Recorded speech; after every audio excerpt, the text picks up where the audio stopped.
ẹ̀yin ọmọ Nàìjíríà tẹ̀lé àǹfààní àti àgbọ̀ káàkiri àgbáńlá ayé báyìí bá ti ń yí ká máa bá wọn yí bó bá ti ń lọ káà náà ká máa tẹ̀lé lọ ní. mo rí kéré kan lórí ẹ̀rọ ayélujára tí ọ̀gá ọlọ́pàá kan tí wọ́n fi léde tí wọ́n sì fi ń kọ́ ọ̀pọ̀lọpọ̀ èèyàn tí wọ́n fi ń kọ́ wọn lọ́gbọ́n. ẹ̀gbọ́n tí PPRO ìpínlẹ̀ kan tí wọ́n wí látàrí iṣẹ́ ìwádìí tí àwọn náà ṣe tá a sì mọ́ ń pariwo gbogbo gbà wípé àwọn ètò tá a mú wá fún yín tá a ń ṣe yìí a fi ń ṣíra wọlé tí inú ni a fi ń kọ́gbọ́n kẹ́kọ̀ọ́ ni ká má bàa wá jì sọ́fìn ká má bàa jì sí kòtò torí pé ẹni ìjà ọ̀bá ní pera rẹ̀ lọ́kùnrin. àwọn tí wọ́n máa ń jí fóònù èèyàn gbé tí wọ́n máa ń gba fóònù lọ́wọ́ èèyàn tí wọ́n máa ń kóyàn pápámọ́ra nínú ọkọ̀ ní o níbi iṣẹ́ ní o àbí níbikíbi àwọn àǹfààní kan tún ti jáde lẹ́yìn tá a lè fi mọ́ kíyèsára tá a lè fi mọ́ wà lójúfò. ǹjẹ́ jẹ́ mọ̀ wípé àwọn tí wọ́n máa ń jiyàn ní fóònù tí wọ́n máa ń kó èèyàn pamọ́ra tí wọ́n máa ń gba fóònù lọ́wọ́ èèyàn wọ́n yọ ọmọ lára ni wọ́n dá ọlọ́nà níbì kan ni wọ́n gbà lọ́wọ́ rẹ ni àbí kíní kankan. àṣírí kan rèé mo fẹ́ kẹ́ farabalẹ̀ kẹ́ gbọ́. ṣé ẹ mọ̀ pé tá a bá wò dáadáa lọ́pọ̀lọpọ̀ gbà 99% fóònù àwọn èèyàn tí wọ́n ń lo àwọn Android àwọn fóònù ńláńlá ọ̀hún ní máa ń lo kóòdù ní máa ń lo pásíwọ̀dù. ṣùgbọ́n kíní kan máa ń ṣe bí ń kàyéfì tí ẹ̀wà náà ta ti ń wò wípé ó yẹ ká lè rí ọ̀nà àbáyọ sí. ọ̀nà àbáyọ ohun ó ti wá ń fojú hàn díẹ̀díẹ̀ báyìí torí pé èyí tí mo kíyèsí ni pé bí fóònù èèyàn bá sọnù àbí tí wọ́n bá digun ja fóònù gbà lọ́wọ́ èèyàn àbí wọ́n káyàn mọ́bì kan àbí kíní kankan ṣàṣẹlẹ̀ ṣá èèyàn pàdánù fóònù rẹ̀ lọ́wọ́ àwọn kíní burúkú tá à ń wí. ǹjẹ́ jẹ́ mọ̀ wípé lọ́pọ̀lọpọ̀ ìgbà fóònù kọ́ ni wọ́n bùkátà bí kò ṣe sim card tó wà nínú fóònù. òun lohun àkọ́kọ́ tí àwọn oníṣẹ́ ibi oníṣẹ́ ẹ̀ka yìí tí wọ́n mọ́ ń tájẹ̀tì lọ́pọ̀lọpọ̀ ìgbà. ẹ wá gbọ́nà àbáyọ ẹ ra fóònù ẹ fi pásíwọ̀dù sí. ǹjẹ́ jẹ́ mọ̀ wípé ọ̀gá ọlọ́pàá wọ́n ṣe àfihàn àwọn nǹkan kan tí ó fi hàn yín sìn ara rẹ̀ ní lọ yóò ṣùgbọ́n wọ́n ṣì sílẹ̀ tẹ́gbọ̀n tí wọ́n ń wí gan ń bẹ̀ nísàn. tẹ́ ẹ bá ti lọ́ọ̀kì fóònù yín àṣé ẹ tún lè dáàbò bo sim card yín náà tó ṣe pé ẹni bá jí yín ní fóònù kódà kí wọ́n lọ lọ́ọ̀kì fóònù sim card gangan tó gbé gbogbo account number bóyá ẹlákàǹtì nígbà ẹlákàǹtì láwo torí pé ní tí a máa kọ́kọ́ nọ lẹ́nu fóònù lọ́pọ̀lọpọ̀ gbà kò ṣe bí sí wọn bí sim card ni wọ́n tẹ àwọn nọ́mbà kan sí orí rẹ̀ tí wọ́n fi wọnú àpò ìfowópamọ́ èèyàn ìyẹn báńkì tí yóò fi fún wọn ní kóòdù kan tí wọ́n ń pè ní OTP one time password òun náà ni ó jẹ́ ẹlẹ́rìí láàrin ẹ̀yin àti báńkì yín àti owó tí ń bẹ nínú àkáǹtì yín.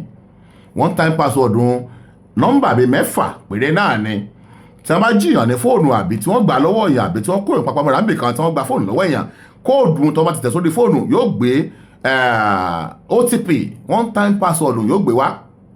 ìyẹn náà fi wọnú àkáǹtì tí wọ́n bẹ̀rẹ̀ sí ní jàǹbá èèyàn tí wọ́n mọ̀ ṣe tó wọ̀n lórí àkáǹtì èèyàn. ṣùgbọ́n update ní ti fẹ́ sọ fún wa lónìí náà ni pé ẹ gbọ́ ní tí ọ̀gá ọlọ́pàá òun wí wípé tẹ́ ẹ bá ti ń lọ́ọ̀kì fóònù yín ẹ gbìyànjú ẹ máa lọ́ọ̀kì sim card náà tó ṣe pé bí ọba tẹ̀ wá jí fóònù yín lọ àbí wọ́n digun jà yín lólè fóònù yín àbí ó tẹ̀ wá sọnù àbí kan ló tẹ̀ wá ṣẹlẹ̀ wọn ò ní access sí fóònù yín láti lè ṣe tí wọ́n wá rí yín ò ṣe tí wọ́n rí sí wọn ò ní lè ṣí sim card. ọ̀nà wọlé lè gbà láti lè fi nọ́mbà security sórí sim card yín fẹ́yìn tẹ́ ẹ bá ní sim pack ìyún àpamọ́ tó máa ń fi sim card fúnra rẹ̀ sí un bíi káàdì báyìí ni tó máa ń fi sim card há sínú rẹ̀ un ó ní àyíká ńbẹ̀ tí wọ́n máa ń kọ POC number sí POC number yìí òdo jẹ́ kẹ́ láǹfààní láti lè fi security sórí sim card yín fẹ́yìn tẹ́ ẹ bá wá ní àwọn àpò kékeré un káàdì tó máa ń fi sim card sí un tẹ́ ẹ bá wá ní ẹ gbìyànjú ẹ lọ sí ọ̀dọ̀ àwọn tí wọ́n jẹ́ àwọn tí wọ́n ń ta line tẹ́ ń lò bóyá line A lẹ̀ ń lò ni line B lẹ̀ ń lò line C lẹ̀ ń lò ẹlẹ́mọ network tẹ́ ń lò ẹ lọ sọ́fíìsì wọn ẹ pé ẹ fẹ́ fi kóòdù sórí sim card yín kí wọ́n sọ PUK number PUK kí wọ́n sọ PUK number yín fún yín tẹ́ bá sì sọ PUK number yín fún yín PUK number òun lẹ́tẹ̀ sórí fóònù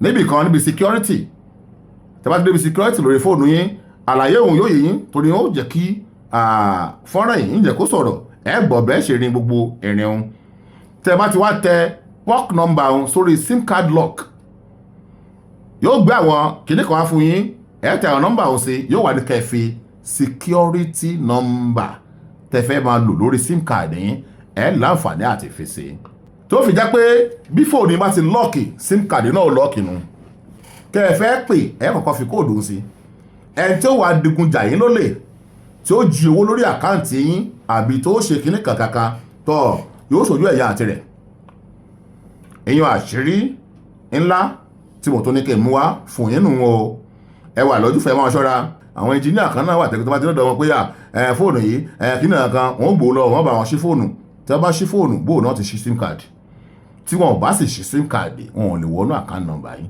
wọn ò lè rówó gbà ń bẹ̀ torí pé nínú sim card òun ni wọ́n tẹ kóòdù sí tí ó fún wọn ní OTP one time password tí wọ́n fi ráyè wọnú àkáǹtì yín tí wọ́n fi lọ́jà yín lólè ṣùgbọ́n tẹ́ ẹ bá ti lọ́ọ̀kì fóònù yín tẹ́ ẹ ti lọ́ọ̀kì sim card náà tí kóòdù bá ti wà ń bẹ̀ èmi ò rò pé ó tún níbi wọ́n tún ṣe lè wọnú àkáǹtì yín tí wọ́n lọ jí owó nínú àkáǹtì báǹkì yín ẹ ṣọ́ra ẹ fẹ́ lẹ́yìn náà ẹ fi kọ́gbọ́n ẹ mọ̀ pé ayé ti lújára wọn gbogbo ẹ̀ náà là ń rí tá à ń kọ́ra wa ẹ̀kọ́ ńlá ni o bẹ́ẹ̀ bá sì mú lò ẹ rí i pé ó ṣe yín láǹfààní ṣe yín lóore tó pọ̀ púpọ̀. Farabalẹ̀ ẹ gbọ́ àlàyé tí ọ̀gá ọlọ́pàá yìí ẹ gbọ́ àlàyé tí wọ́n ṣe.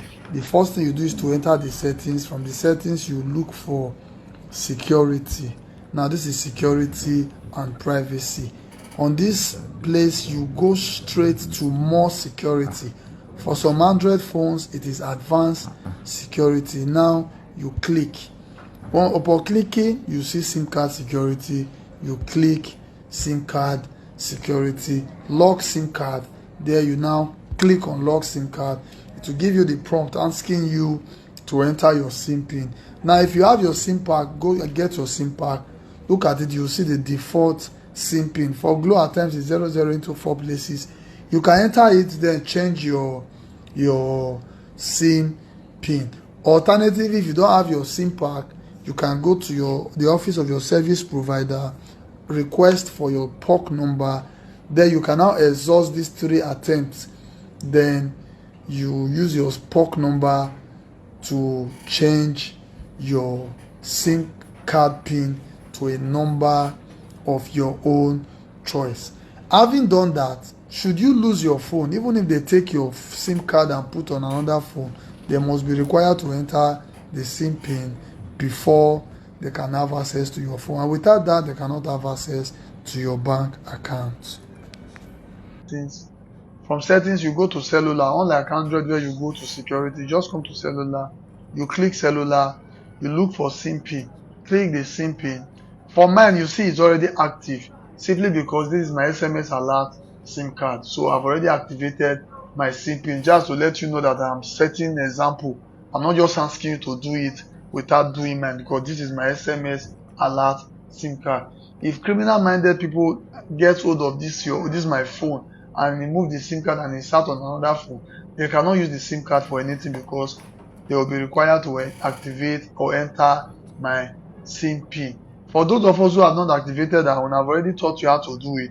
You click on this SIM pin, it will now tell you enter SIM pin. If you don't have, you go to your service provider's office, get your PUK number, insert, and change your SIM pin. Then you activate your SIM pin.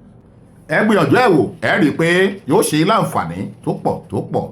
Elédùmarè kò ní jẹ́ ká jì sọ́fìn. Gbogbo ohun tí a fi ogún ojú wa tá a fi kójọ Ẹlẹ́dùà kò ní jẹ́ kí ẹni ẹlẹ́ni kó wá jèrè iṣẹ́ ọwọ́ wa. Ẹ ṣé o, ó dàbọ̀.